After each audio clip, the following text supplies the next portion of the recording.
اس وقت میری عمر 16 سال تھی۔ گھر میں کوئی نہیں تھا۔ امی ابو رشتہ داروں کے ہاں گئے ہوئے تھے اور میں گھر میں اکیلی تھی۔ میں نے سوچا استاد جی کے آنے سے پہلے نہا لوں، پھر آرام سے بیٹھ کر پڑھائی کروں گی۔ میں کمرے کے اٹیچ باتھ روم میں نہانے چلی گئی۔ کچھ دیر بعد باہر آئی تو سامنے استاد جی صوفے پر بیٹھے میرا انتظار کر رہے تھے۔ کپڑے گیلے ہونے کی وجہ سے میرے پرائیویٹ حصے صاف نظر آ رہے تھے۔ استاد جی کی جیسے ہی مجھ پر نظر پڑی تو ان کی آنکھیں حیرت سے پھیل گئیں، کیونکہ میں نے نیچے والے کپڑے نہیں پہنے تھے۔ استاد جی جوان آدمی تھے۔ میں بے دھیانی میں استاد جی کے برابر کتاب لے کر بیٹھ گئی۔ اچانک میری نظر استاد جی کی شلوار پر پڑی تو ابھار دیکھ کر میں شرمندہ ہو گئی۔ میرے ذہن میں ایک شیطانی خیال آیا کہ اگر تھوڑی سی محنت کی جائے تو بات بن سکتی ہے۔ میں نے جان بوجھ کر اپنی کتاب نیچے گرا دی اور جان بوجھ کر نیچے جھک کر کتاب پکڑنے لگی۔ استاد جی کی نظریں میرے سینے پر ایسے جمی تھیں جیسے کوئی بھوکا انسان کھانے والی چیز کو دیکھتا ہے۔ میں اٹھ کر دوبارہ سیدھی ہو کر صوفے پر بیٹھ گئی۔ آج تو ویسے بھی پورا گھر خالی پڑا ہوا تھا اور کسی کو شک بھی نہیں ہونا تھا۔ آخر کار میں نے تھوڑی سی ہمت کی اور استاد جی کا ہاتھ پکڑ کر اپنے سینے پر رکھ لیا۔ استاد جی شاید پہلے سے ہی اس بات کے انتظار میں تھے کہ میں کب ان کی دعوت دوں اور کب وہ کمواری لڑکی کا مزہ چکھیں۔ اس سے پہلے کہ استاد جی آخری حد پار کرتے، میں نے ایک شرط رکھی۔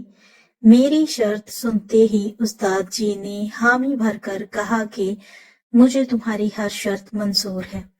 جیسے استاد جی نے حامی بھری تو میں نے صوفے پر ہی ان کے ساتھ۔ میرا نام نورین ہے۔ میری ماں کو میرا اکیڈمی جانا پسند نہیں تھا، کیونکہ وہ امیر اور ماڈرن تھیں اور وہ چاہتی تھیں کہ اس کی بیٹی سب سے الگ رہے۔ اس لیے انہوں نے میرے لیے ایک استاد کا انتظام کیا جو گھر آ کر مجھے پڑھاتا تھا۔ وہ استاد مجھے پڑھانے کی بھاری فیسیں لے رہا تھا۔ میری ماں فخر سے کہتی کہ اس نے اپنی بیٹی کے لیے قابل ٹیچر کا انتظام کیا ہے جو بہت زیادہ فیس لیتا ہے اور اس کی بیٹی کو بہت بہترین پڑھاتا ہے۔ ویسے تو وہ ٹیچر ٹھیک تھا، مگر مجھے اچھا نہیں لگتا تھا، شاید اس لیے کہ میں ابھی تک اس بات کو قبول نہیں کر پائی تھی کہ میں اپنی باقی دوستوں کی طرح اکیڈمی میں جا کر نہیں پڑھ سکتی تھی، بلکہ مجھے گھر پر رہ کر اس استاد سے پڑھنا تھا۔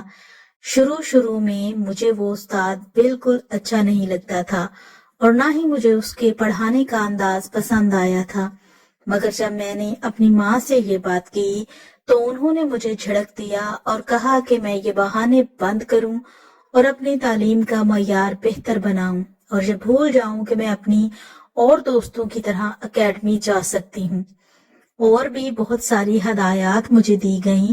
تب میں چپ ہو گئی اور اپنی پڑھائی میں دل لگانے لگی۔ دل میں بہت اداس تھی اور اپنے دوستوں کے ساتھ پڑھنا چاہتی تھی، جبکہ میری ساری دوستیں اور باقی کے کلاس فیلوز مجھ پر رشک کرتے کہ میں اتنی امیر ہوں کہ مجھے گھر پر اتنا اچھا استاد پڑھانے آتا ہے۔ ان کی باتیں سن کر میں بھی نخرے میں آنے لگی اور تب میں اپنا سارا افسوس بھلا کر اپنے استاد سے بہت اچھے سے پڑھنے لگی، اور جب میں نے دل سے اس استاد کو قبول کیا تو مجھے معلوم ہوا کہ وہ واقعی ایک قابل استاد ہے اور مجھے بہت محنت سے پڑھاتا ہے، اور اس کی محنت کی وجہ سے میں نے بہت کم دنوں میں اپنی پڑھائی بہتر کر لی اور اب کلاس میں ہر سبجیکٹ میں ٹاپ پر آ گئی تھی، جس وجہ سے کلاس اور اسکول میں میری خوب واہ واہ ہوتی، جو سن کر مجھے بہت اچھا لگتا تھا۔ ان تعریفوں کی وجہ سے میں آسمانوں میں اڑنے لگی تھی، اور تب میں نے اپنے استاد کو بھی دل سے قبول کر لیا تھا اور ان سے بہت فری ہو گئی اور دل لگا کر ان سے پڑھتی تھی اور اپنی ہر بات شیئر کرتی تاکہ پڑھائی میں مزید بہتر ہو جاؤں۔ اس وجہ سے میرے ماں باپ بھی بہت خوش ہو گئے تھے کہ ان کی بیٹی پہلی پوزیشن پر رہتی ہے اور ان کا نام خوب اونچا کر رہی ہے۔ استاد کی بھی ڈیمانڈ بڑھنے لگی تھی۔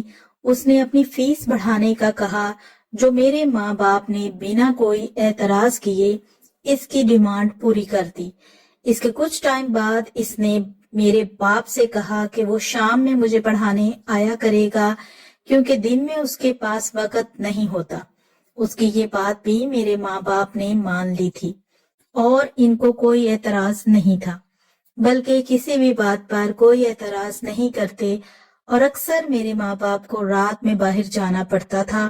اس وجہ سے انہوں نے اس طرف زیادہ توجہ نہیں دی کہ میں کس طرح اور کیسے پڑھتی ہوں۔ میں خوش تھی کہ میں پڑھائی میں بہت اچھی ہو گئی ہوں، مگر میں نے کبھی سوچا بھی نہیں تھا کہ مجھے ایسے وقت سے بھی گزرنا پڑے گا کہ میں جینے کے قابل بھی نہیں رہوں گی۔ اور کل تک جو لوگ میرے آگے پیچھے گھومتے تھے اور مجھے حسرت سے دیکھتے تھے، وہ بعد میں مجھ پر تھوکنا بھی پسند نہیں کریں گے۔ اس شام جب وہ مجھے پڑھانے آیا تو حسب معمول میرے والدین پارٹی پر جانے کے لیے تیار تھے۔ وہ تقریباً ہر شام یا پھر رات ہی کسی پارٹی یا کسی شادی میں جاتے تھے، اور پیچھے میرے پاس دائی ماں اور ایک ملازمہ چھوڑ جاتے، مگر اس روز دائی ماں اپنے گاؤں گئی ہوئی تھی اور ملازمہ کی طبیعت خراب ہونے کی وجہ سے کوارٹر میں جا چکی تھی، اور گھر میں اکیلی اور تنہا تھی۔ اور تھوڑی دیر بعد استاد جی مجھے پڑھانے کے لیے آ گئے۔ میں تھوڑی گھبرا رہی تھی، میں بالکل اکیلی تھی، مگر میرے والدین کو اس بات سے فرق نہیں پڑتا تھا، اور میں خاموشی سے استاد جی سے پڑھنے بیٹھ گئی۔ استاد نے مجھے پڑھانا شروع کیا۔ سب سے پہلے انہوں نے مجھے نمبر حل کرنے کو کہا، تو میں نمبر حل کرنے میں اتنی مصروف ہو گئی کہ پھر یاد بھی نہیں رہا کہ میں اس گھر میں اکیلی ہوں، اور وہ استاد بھی میرے ساتھ بیٹھا ہے، جو ویسے تو میرا استاد تھا، مگر اس وقت اس کے دماغ پر شیطان سوار تھا۔ اور پھر اچانک ہی اس نے مجھے اپنا بھیانک روپ دکھایا کہ بظاہر مہربان نظر آنے والا شخص حقیقت میں درندہ تھا۔ اس درندے نے مجھے اکیلا پا کر میرے ساتھ جو کیا، اس کے بعد میں جینے کے قابل بھی نہ رہی۔ میں پڑھنے میں مصروف تھی تو اس نے اچانک مجھ پر حملہ کر دیا اور مجھے بھاگنے کی مہلت نہیں ملی۔ اس نے مجھے بالکل بے بس کر دیا۔ اس نے میرے جسم سے سارے کپڑے اتار دیے اور اپنی سختی کو میری ناسکی میں داخل کر دیا۔ درد اور تکلیف کی وجہ سے میری آنکھوں سے آنسو نکل رہے تھے، مگر وہ انسان نہیں، درندہ تھا۔ اس نے مجھ پر بالکل ترس نہیں کھایا اور مجھے اذیتوں کے سمندر میں دھکیل دیا۔ میں بے بس چڑیا کی طرح بس پھٹ پڑا کر رہ گئی تھی۔ وہ 2 گھنٹے میری زندگی کے سب سے اذیت ناک تھے۔ اس جنگلی جانور نے مجھے پوری طرح ہلا کر رکھ دیا تھا۔ میں تکلیف کی شدت سے بے ہوش ہو گئی تھی، مگر اس درندے نے مجھ پر پھر بھی ترس نہیں کھایا۔ جب وہ ہوش میں آیا تو میری حالت بہت بری تھی اور میں مرنے والی ہو رہی تھی، جس پر وہ گھبرا گیا اور مجھے اس حالت میں چھوڑ کر وہاں سے بھاگ گیا۔ میں بالکل بے ہوش ہو چکی تھی اور مجھے نہیں معلوم تھا کہ پھر کیا ہوا اور کیا نہیں۔ پھر جانے کتنی دیر تک میں بے ہوش پڑی رہی، اور جب مجھے ہوش آیا تو میں ہسپتال کے بیڈ پر موجود تھی، اور ساتھ ہی میرے والدین بیٹھے رو رہے تھے۔ پہلے تو مجھے سمجھ میں نہیں آیا کہ میں کہاں ہوں اور کیوں ہوں، مگر پھر جب دھیرے دھیرے میرے حواس جاگنے لگے تو وہ پورا منظر میری آنکھوں کے سامنے گھومنے لگا۔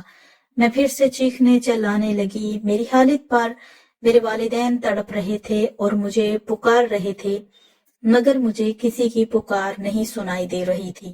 میں بری طرح چیختی جا رہی تھی اور پھر بے ہوش ہو گئی تھی۔